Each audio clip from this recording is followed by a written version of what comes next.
जय हरी शेतकरी मित्रांनो, नियमित कर्जदार भरणाऱ्या शेतकऱ्यांच्या खात्यात डीबीटीच्या माध्यमातून त्यांचं व्याज आता परत येत आहे।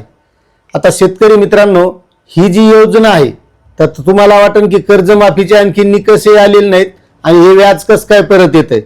तर शेतकरी मित्रांनो, ही आहे डॉक्टर पंजाबराव देशमुख व्याज सवलत योजना।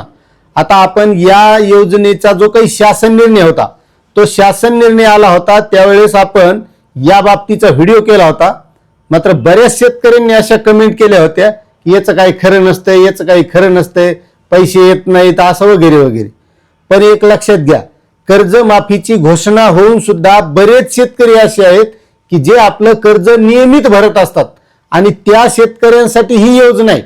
या योजनेच्या माध्यमातून व्याज सवलत ती मिळतेच आणि जे काही आता कर्जमाफीचे 50,000 रुपये प्रोत्साहन पण आहेत ते सुद्धा या शेतकऱ्याला मिळतील।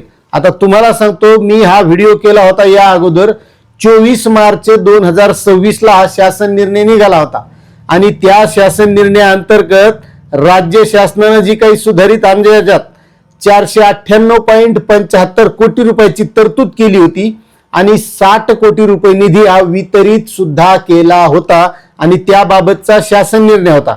आणि 2025-26 मध्ये आणखी 438.75 कोटी इतका निधी हे जे काही नियमित कर्ज भरणारे शेतकरी आहेत का, याला जे 3 लाख रुपयापर्यंत व्याज लागत असतं ते व्याज मोफत असतं। मोफत ते कर्ज जे असतं का ते मोफत असतं, म्हणजे आपल्याकडून बँका आकारतात। मात्र या अगोदर काय होत होतं की जे काही व्याज सवलत मिळत होती ती बँकेच्या खात्यावर येत होती, म्हणजे बँकेकडे येत होती आणि बँकेला आल्याच्या नंतर मग त्या नियमित कर्जदाराला मिळत होती का नाही मिळत होती याचा काही मेळ लागत नव्हता। मात्र आता या नियमात बदल झालाय। डॉक्टर पंजाबराव देशमुख व्याज सवलतीच्या योजनेच्या माध्यमातून जे काही शेतकऱ्यांचं व्याज आहे, जी सवलत मिळालेली आहे ते आता डीबीटीच्या माध्यमातून, म्हणजे जे बँकेचं आधार लिंक खातं असेल त्या खात्यामध्ये हे पैसे येण्यास सुरुवात झालेली। आता तुम्ही जर नियमित कर्जदार भरणारे शेतकरी असताल तर तुम्हाला ही व्याजाची सवलत तुमच्या डीबीटीच्या खात्यामध्ये येणार आहे।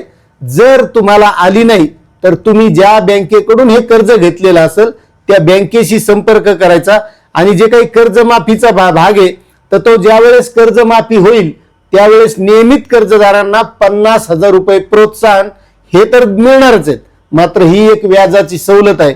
त्यामुळे जे शेतकरी 3 लाख रुपयापर्यंत कर्ज घेतात अशा नियमित कर्जदार भरणाऱ्या शेतकऱ्यांच्या खात्यात हे पैसे येणं चालू झालेले आहे। असा हा महत्वाचा निर्णय 24 मार्च 2026 रोजी निधी वितरणाचा घेतला होता आणि त्याच माध्यमातून आता हे निधी वितरण होत आहे। तुमच्या खात्यावर आलंय का नक्कीच कमेंट करा। चॅनलवर नवीन असाल तर सबस्क्राईब करा। धन्यवाद।